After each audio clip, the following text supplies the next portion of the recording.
the world's oceans are at risk, and I think, many people around the world have taken them for granted. They're 70% of the Earth's surface. But it starts with the fact that about 85% of the world's fish stocks are either seriously depleted or well on their way. You have over 400 dead zones where just life has stopped. It's an area about the size of New Zealand.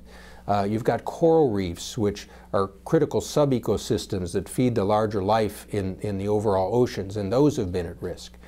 So for us as a development institution, it's also a core issue because about 1 billion people in the world depend on fish as their primary source of protein. It's a key source of jobs, whether it be for tourism, whether it be fisheries. There's hundreds of millions of jobs depending on this. And so what we're trying to do is bring the different parties together and send a signal, the signal of SOS, save our seas. The oceans are everybody's business, but no one can do it alone.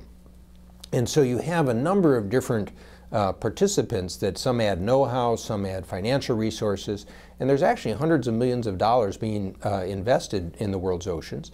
The World Bank, our programs invest over $1 billion in oceans issues. But the challenge is, how can we coordinate, cooperate more on this, try to set up some models of governance, whether it be for fisheries or pollution.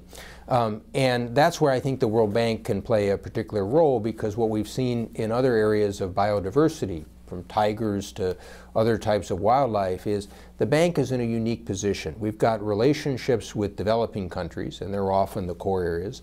We've got the developed countries as our supporters.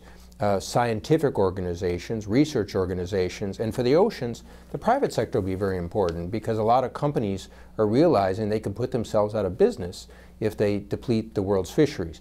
So we see this as a catalytic opportunity, and what we spent time doing over the past months is working with all these groups to try to focus on some key common goals, something to rally and coordinate the effort around.